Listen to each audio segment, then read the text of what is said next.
Hello and welcome my dear students. I am Rushali ma'am from VM Academy Classes Nashik. हम देख रहे हैं हमारे 11th बायोलॉजी का सिलेबस. हमने स्टार्ट किया है chapter number 15 excretion and osmoregulation. इसका आज लेक्चर नंबर 2 है. तो लेक्चर नंबर 1 का ही थोड़ा सा पार्ट बाकी है हमारा एक्सक्रीटरी प्रोडक्ट्स का.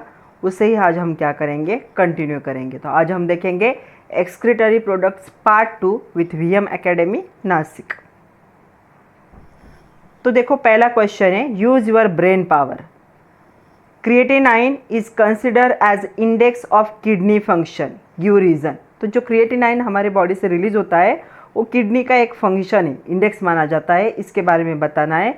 और व्हाट इज प्लाज्मा क्रिएटिनाइन. तो प्लाज्मा क्रिएटिनाइन क्या है ये पूछा है. Why it is used as a index of the kidney function. तो ये किडनी फंक्शन का इंडेक्स क्यों है, ऐसा क्वेश्चन है. तो दोनों क्वेश्चन का आंसर एक ही होगा. Plasma creatinine is produce from the catabolism of the creatinine phosphate during skeleton muscle contraction. तो हमारे स्केलेटन के मसल जब कॉन्ट्रैक्ट होते हैं तो यहाँ पे एक कैटाबोलिक प्रोसेस होता है जिसमें क्रिएटिनाइन फॉस्फेट क्या होगा, कन्वर्ट हो जाएगा क्रिएटिनाइन में. तो ये प्रोवाइड करता है ready source of high energy phosphate. ये क्या है, provided a ready source of high energy phosphate. तो हाई एनर्जी फॉस्फेट को ये बॉडी को क्या करता है, प्रोवाइड करता है. नॉर्मल ब्लड जो है हमारा उसमें क्रिएटिनाइन की लेवल रिमेंस क्या होती है, स्टेडी होती है. स्टेडी मतलब maintain, because of rate of production of the marches is excretion of urine. तो जो यूरिन का एक्सक्रीशन है वो भी हमारा मेंटेन है. तो क्रिएटिनाइन की लेवल भी क्या होती है हमारे बॉडी में, मेंटेन होती है, स्टेडी होती है. जो प्लाज्मा क्रिएटिनाइन होगा it is used N index of kidney function.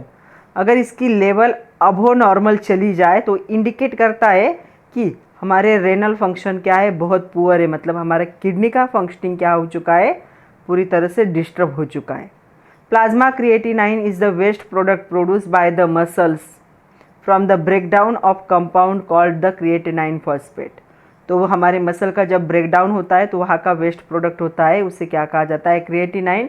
इसकी लेवल अगर हमारे ब्लड में बढ़ गई है तो ये क्या इंडिकेट करता है, हमारा किडनी का फंक्शनिंग अच्छी तरह से नहीं हो रहा है.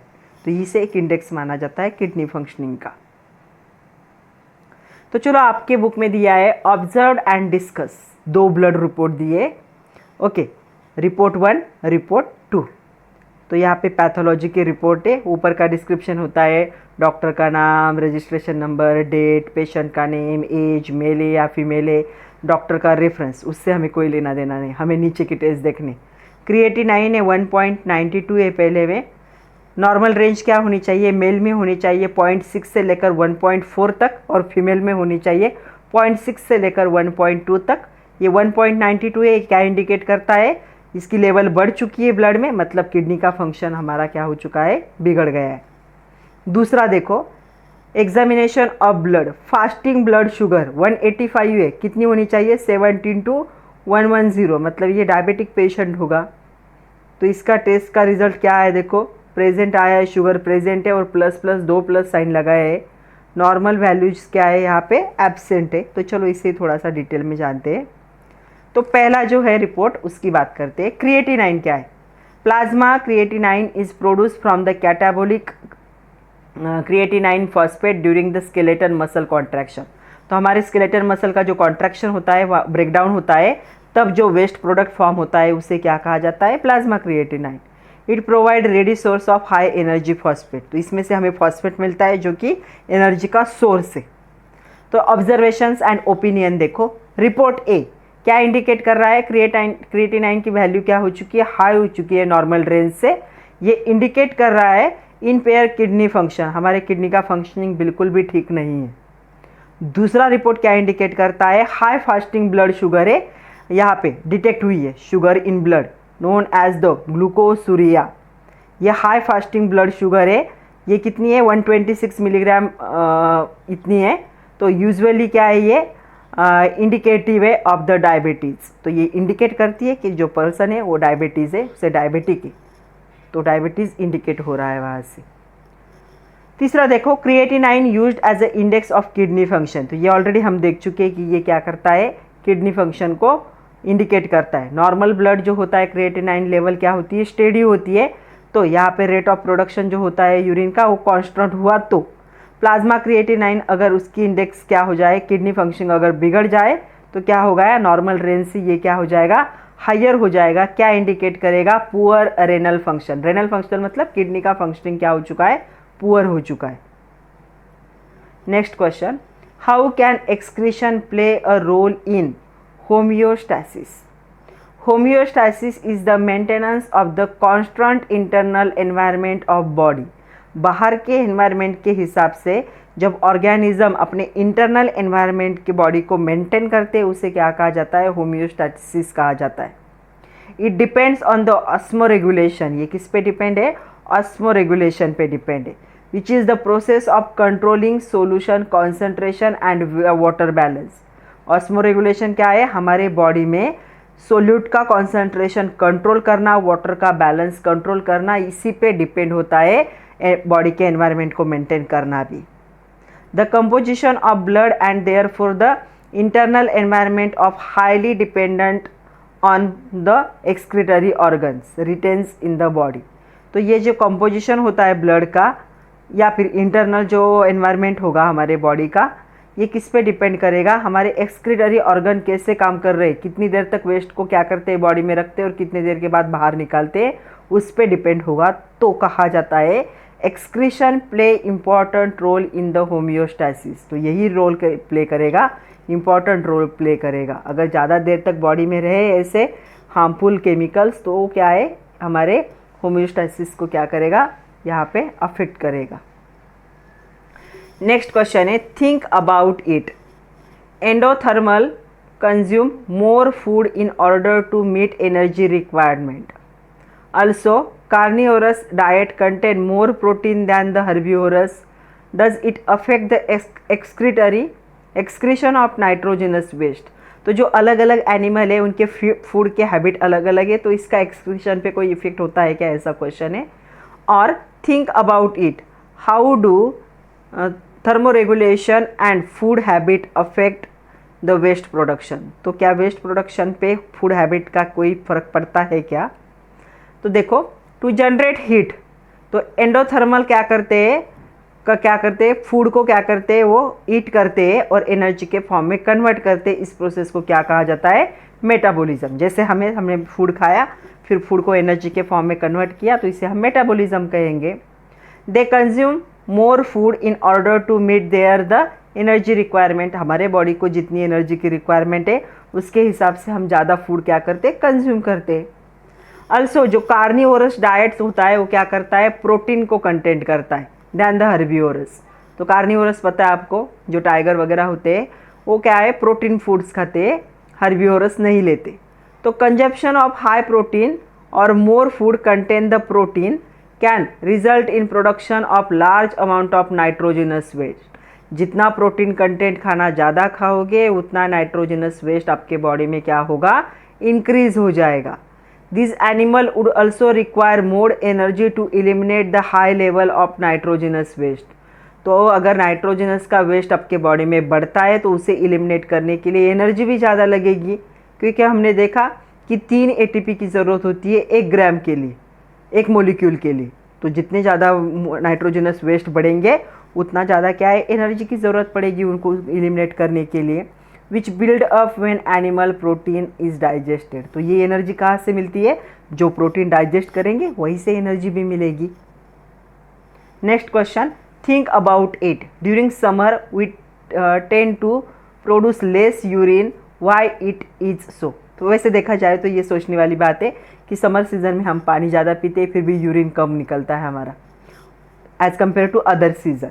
तो जनरली क्या होता है, एक्सेस वाटर कंटेनिंग जो वेस्ट होते हैं it is lost from the body in the form of urine, sweat and the faeces.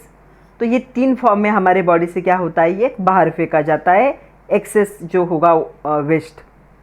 तो ड्यूरिंग समर सीजन क्या होता है, सराउंडिंग टेम्परेचर हाई होता है, we also lose a water in the form of sweat. हम जितना ज़्यादा पानी पीते हैं लेकिन उतना ज़्यादा स्वेटिंग भी होता है।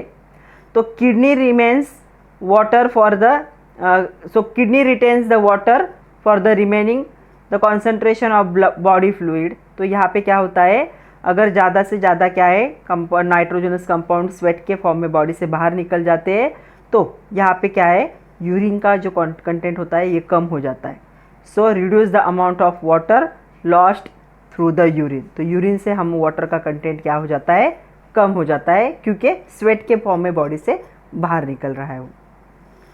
Find out how do fresh water fishes and marine fishes carry out osmoregulation. तो osmoregulation is the process maintaining internal concentration of salt and water in the body of fish. तो फिश अपने body के अंदर जो concentration रख रहे हैं salt का और वाटर का, क्यों, क्योंकि वो एक्वेटिक एनवायरनमेंट में रहते हैं। एक्वेटिक वाटर सॉल्टी वाटर होता है, सी वाटर, तो उनको अपने बॉडी के अंदर के वाटर को और सॉल्ट को बाहर के हिसाब से मेंटेन रखना पड़ता है। इसी को क्या कहा जाता है, ऑस्मोरेगुलेशन। तो ऑस्मोरेगुलेशन हमें फ्रेश वाटर फिश में देखना है जहाँ पे क्या है सॉल्टी वाटर नहीं होगा, और दूसरा हमें मरीन फिश को देखना है जो कि सॉल्टी वाटर में रहते हैं। तो दोनों कंडीशन को हम डिस्कस करते हैं। पहली कंडीशन है fresh water fishes. The salt concentration inside the body of the fresh water fishes is higher than the surrounding water. Fresh water है मतलब क्या है, हम जो ड्रिंक करते हैं वाटर वो सॉल्टी होता है क्या, नहीं। मतलब क्या हुआ, फिश के बॉडी के अंदर सॉल्ट ज़्यादा है और सराउंडिंग वाटर में कम है।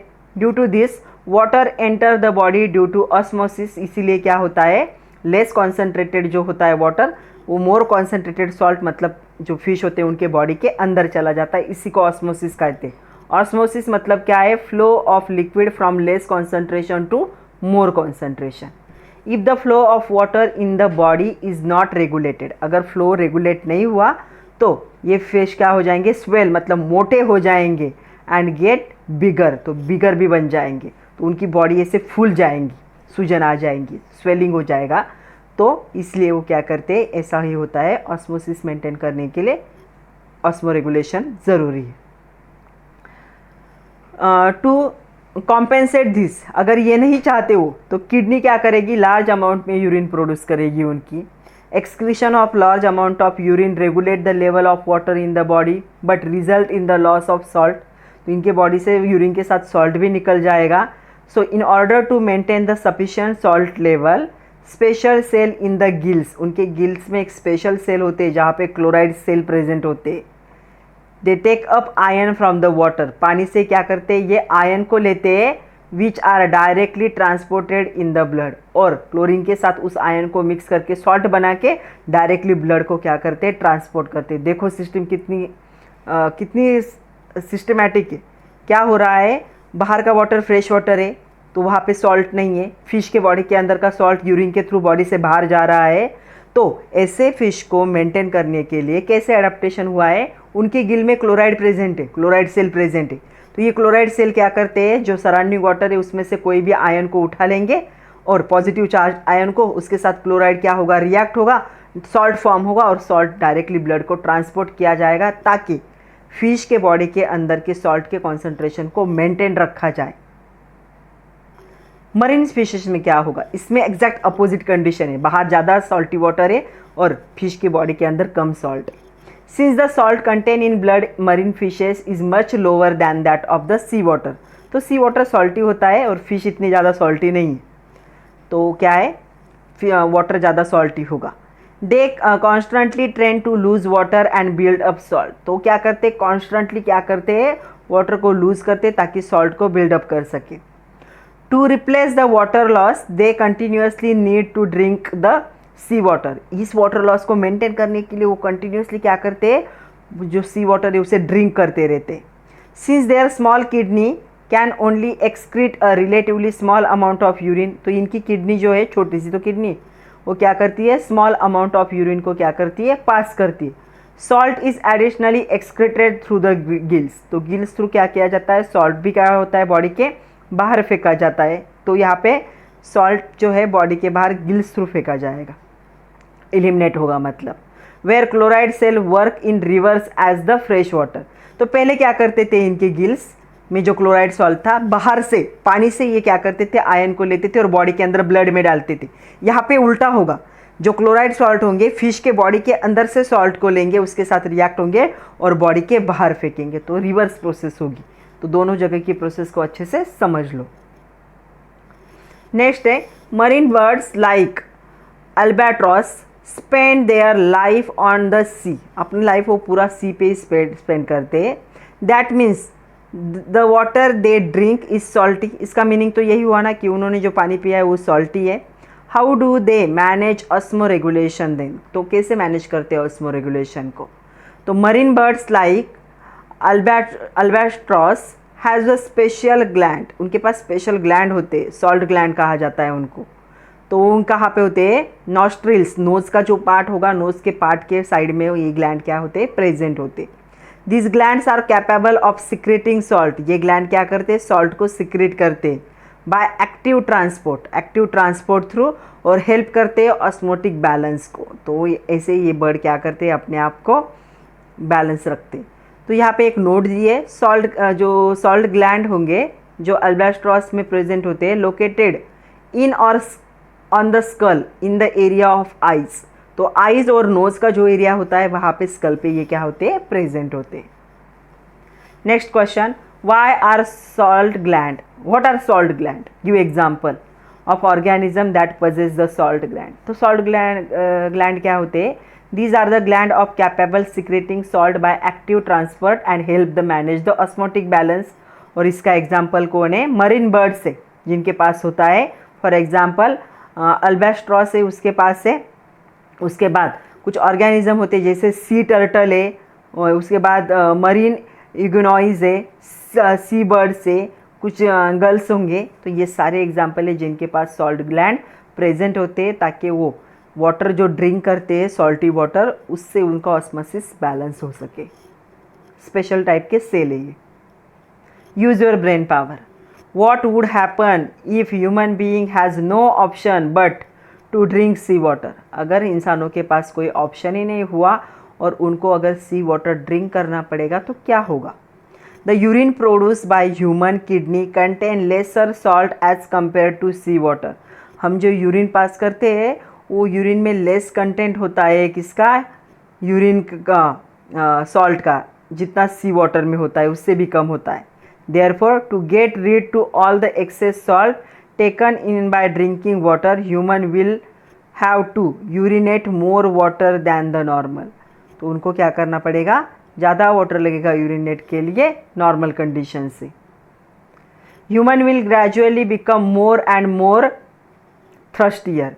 तो ऐसे जो इंसान होंगे जो सॉल्टी वाटर पिएंगे उनको बहुत ज़्यादा प्यास लगेगी, कंटिन्यूसली ऐसे लगेगा कि पानी पीना है, पानी पीना है। स्ट्रेन ऑन द किडनी, इसकी वजह से किडनी पे स्ट्रेन आ जाएगा। कितना फिल्ट्रेशन करेगी वो, इलिमिनेशन सॉल्ट कितना करेगी, तो उस वहाँ पे स्ट्रेन आएगा, तो उसका लोड बढ़ जाएगा, मतलब किडनी का। तो इलिमिनेट सॉल्ट करने के लिए, सॉल्ट को इलिमिनेट करने के लिए, तो लिमिटेड वाटर में भी eventually result in the damage of kidney function. तो पानी अगर सपोज कम पड़ गया, मतलब कोई थ्रस्टी है फिर भी उसने पानी नहीं पिया, तो किडनी का फंक्शनिंग तो बिगड़ जाएगा, डैमेज हो जाएगी किडनी। तो increase in salt concentration in body would also result increase the blood pressure. अगर आपने सॉल्ट ज़्यादा लिया तो आपका ब्लड प्रेशर भी इंक्रीज हो जाएगा, क्योंकि जो किडनी है उसका फंक्शनिंग डिस्टर्ब होगा। इसलिए जो लोग ज़्यादा सॉल्ट खाते हैं खाने में, उनका ब्लड प्रेशर बढ़ जाता है। तो डॉक्टर क्या करते हैं, सजेस्ट करते हैं जिनको बीपी का प्रॉब्लम है उनके खाने में सॉल्ट का कंटेंट कम होना चाहिए। नेक्स्ट क्वेश्चन देखो, think about it, like ectothermic and endothermic animal, do organism differ in way they remain salt balance. तो ऐसे है क्या? तो यस, एक्टोथर्मिक मतलब बॉडी टेम्परेचर के बाहर और टेम्परेचर के अंदर, ऐसा। यस, तो organism differ in the way they maintain salt balance, तो ऐसे डिफर होते। Animal can be either isoosmotic to the surrounding, तो यहाँ और दूसरे होते हैं they control the internal environment independent of the external environment. ऐसे दो टाइप के होते, तो दो टाइप के एनिमल हो सकते, ऑस्मो कन्फर्मर और ऑस्मो रेगुलेटर, ऐसे उनके दोनों के नाम होंगे। तो इसके हिसाब से इसके दो टाइप हो सकते हैं। तो मरीन ऑर्गेनिजम्स जो होंगे मोस्टली क्या होते हैं यहाँ पे ऑस्मो कन्फॉर्मर होते, because their body fluid and the external environment are the osmotic होता है नेचर में। वाइल फ्रेश वाटर जो फॉर्म होते टेरेस्ट्रियल ऑर्गेनिज्म वो क्या होते ऑस्मो रेगुलेटर होते। Most organisms can tolerate only narrow range of salt concentration, थोड़ा सा हम क्या कर सकते हैं, थोड़े से रेंज को क्या कर सकते टॉलरेट कर सकते। Such organisms are known as the stenohaline organism. तो स्टेनोहेलिन मतलब थोड़े से कॉन्सेंट्रेशन, सॉल्टी वाटर के कॉन्सेंट्रेशन रेंज को थोड़ा टॉलरेट कर सकते। Organism which are capable of handling the wide change in the salinity of water, salinity मतलब सॉल्टी वाटर, उनको क्या कहा जाता है, उनको यूरिहेलिन कहा जाता है ऑर्गेनिज्म। और इसका एग्जाम्पल है बार्नाकल्स and the clams. How do you different organism carry out excretion, तो यहाँ पे different organism carry out excretion in different manner. तो यूनिसेलुलर ऑर्गेनिज्म जो होंगे वो क्या होते हैं, उनके पास क्या होते हैं कॉन्ट्रैक्टाइल वैक्यूल्स होते हैं which collect the discharge waste product outside the cell. तो वो जो वैक्यूल्स होंगे वैक्यूल उसे कलेक्ट करते और सेल के बाहर फेंकते। Excretion in the sponge take place by the diffusion of the waste material in water. तो जो स्पॉन्ज होंगे तो वेस्ट मटेरियल को वाटर में डिफ्यूज़ कर देंगे। ये वाटर जो है ये ऑस्कोलम जो होता है उनका वहाँ से क्या होता है बॉडी के बाहर फेंका जाता है। जो ट्रू ऑर्गन वाले होंगे एक्सक्रीशन करेंगे वो एनिमल क्या करेंगे, दे शो द बायलैटरल सिमेट्री। तो उनकी बॉडी की बायलैटरल सिमेट्री होती है, सिमेट्री हम देख चुके हैं। The most common type of excretory organ is the simple और balanced tube that open to the excretion exterior through the pores called as the nephridopores। तो क्या होता है जो एनिमल्स एक्सक्रीटरी ऑर्गन्स होते हैं जिनके पास, तो एक्सक्रीटरी ऑर्गन के साथ एक सिंपल और ब्रांच वाली ट्यूब होती है जो क्या है बॉडी के बाहर ओपन होती है, इसे क्या कहा जाता है नेफ्रिडोपोर्स। पोर मतलब hole. This system is generally found in some annelids amphioxus and the earthworm. तो इन तीनों में ऐसा होता है कि एक पूरा क्या होता है ट्यूब होती है। In most of the insect excretion take place by the set of blind ends tubules called as the Malpighian tubule. तो इंसेक्ट में क्या होता है माल्फिगियन ट्यूबल्स प्रेजेंट होते हैं और ये ट्यूबल्स क्या करेंगे, कुछ ग्रीन कलर के ग्लैंड प्रेजेंट होते हैं और ये एक्सक्रीटरी ऑर्गन होंगे उनके बॉडी की जिसे माल्फिगियन ट्यूबल्स कहा जाता है। जो मेंबर्स होंगे फाइलम इक्विनोडर्मेटा का do not have the specialized excretory organ, इनके पास कोई स्पेशल ऑर्गन नहीं होता। Waste material directly diffuse into water through the tube feet. तो ट्यूब फिट से डायरेक्टली क्या करते बॉडी के बाहर। मैमलियन इंक्लूडिंग ह्यूमन बीइंग, हम मैमल है, मैमल के पास किडनी प्रेजेंट होती है as a excretory organ. Are the collection of the functional unit called as the nephron. तो जो ये क्या है कलेक्शन करता है और पूरे बॉडी के वेस्ट का, which we well design to excrete the metabolic waste. तो यहाँ से हमारा मेटाबॉलिक वेस्ट क्या होता है बाहर फेंका जाता है। ऐसे अलग अलग एनिमल के लिए अलग अलग प्रोसेस है एक्सक्रीशन के, ताकि जो वेस्ट प्रोडक्ट है उसे बॉडी के बाहर एलिमिनेट कर सके। नेक्स्ट क्वेश्चन देखो, make a table the excretory organ found in various animal phyla. तो देखो एनिमल फाइला और एक्सक्रीटरी ऑर्गन का छोटा सा टेबल बनाया मैंने, ये आपके टेक्स्ट बुक में दिया है मेक अ टेबल करके क्वेश्चन। तो पहला है Porifera, lack of excretory organ instead rely on water transport system and canal system, कोई ऑर्गन नहीं होता। उसके बाद होता है Coelenterata, lack of specified excretory organ, excretion take place through the simple diffusion और थ्रू द माउथ, माउथ से excretion कर देते हैं, इनके पास एक ही ओपनिंग होता है बॉडी में। उसके बाद है Ctenophora, lack of specialized excretory organ. उसके बाद है प्लैटीहेलमिन्थस, इनमें क्या होता है प्रोटोनेफ्रिडिया या फिर फ्लेम सेल्स प्रेजेंट होते हैं जिसके थ्रू क्या होगा एक्सक्रीशन। उसके बाद है एस्क्लेमेंथस, तो ये एक्सक्रीटरी ट्यूब होती है इनके पास या पोर्स प्रेजेंट होते हैं बॉडी पे, वहाँ से बाहर फेंका जाता है। एनेलिडा नेफ्रीडिया से क्या करते हैं बॉडी से एक्सक्रीशन होता है। ऑर्थोपोडा में क्या होगा, माल्पीगियन ट्यूबल्स प्रेजेंट होगा, उसके थ्रू क्या होगा, वेस्ट का एक्सक्रीशन होगा। मोलस्का के पास क्या होगे, ऑर्गन होता है उनके पास एक स्पेशल टाइप का, जिसे क्या कहा जाता है, बोजानस कहा जाता है। उसके बाद इकेनोडर्मेटा में क्या होगा, lack of specialized organism, excretory organ, इनके पास वेस्ट मटेरियल डायरेक्टली डिफ्यूज होता है वाटर में थ्रू द ट्यूब फीट से। उसके बाद है हेमिकॉर्डेटा में क्या होगा, यहाँ पे जो होगा ये वो प्रोबस्किस ग्लैंड होंगे उनके थ्रू होता है। कॉर्डेटा, हम इसमें आते हैं मैमल्स भी, तो ये किडनी थ्रू अपना क्या करते हैं, वेस्ट प्रोडक्ट को बॉडी के बाहर फेंकते हैं। Next question, what is nephridia, explain major type of nephridia in detail. तो नेफ्रिडिया एक सिंपल ब्रांचिंग ट्यूब्यूल होता है, ट्यूबुलर स्ट्रक्चर होता है जो यूज होगा for excretion which opens to the called the nephridiopores, तो ओपन होता है बॉडी के बाहर। इसके दो टाइप है, पहला होता है प्रोटोनेफ्रिडिया, दूसरा होता है मेटानेफ्रिडिया। तो प्रोटोनेफ्रिडिया क्या होगा, एक नेटवर्क जैसा डेड एंड ट्यूबल का, डेड एंड ट्यूबल मतलब एंड ट्यूब का, तो बहुत ऐसा नेटवर्क जैसे होगा, इसे फ्लेम ट्यूब्स कहा जाता है, फ्लेम सेल्स कहा जाता है। They are mostly found in the animals that lack of the true body cavity, जिनके पास ट्रू बॉडी कैविटी नहीं होती उनके पास ऐसे नेटवर्क होता है फ्लेम सेल का, उस ट्यूब्स का, उसके थ्रू क्या करते एक्सक्रीशन। तो कौन करेंगे यहाँ पे, तो यहाँ पे प्लैटीहेलिमैंथस, उसके बाद रोटिफायर्स, सम एनिलिड एंड द एम्फिऑक्सस, ये करेंगे। तो देखो यहाँ पे दिया है प्लैटीहेलिमैंथस का दिया है कि इनका एक्सक्रीटरी कैनल, तो देखो बॉडी में एक नेटवर्क जैसा स्ट्रक्चर है, उसके थ्रू इनका एक्सक्रीशन होता है। उसके बाद है metanephridia, these are the unbranch coiled, पहला ब्रांच था, ये क्या है, अनब्रांच है, कॉइल्ड होगा, पहला कॉइल्ड नहीं था।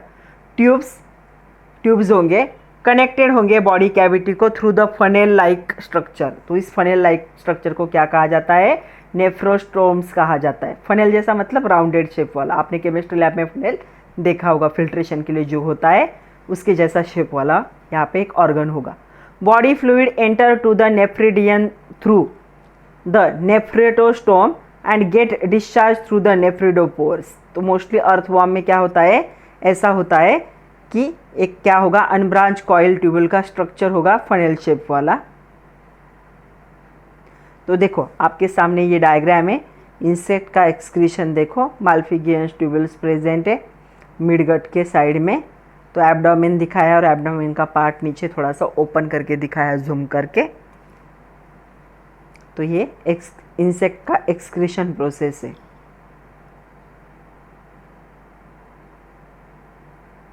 तो आज के लिए इतना ही था बच्चों, जो एक्सक्रीटरी प्रोडक्ट्स थे उसका जो आधा पार्ट बाकी था इस लेक्चर में वो ख़त्म हो चुका है।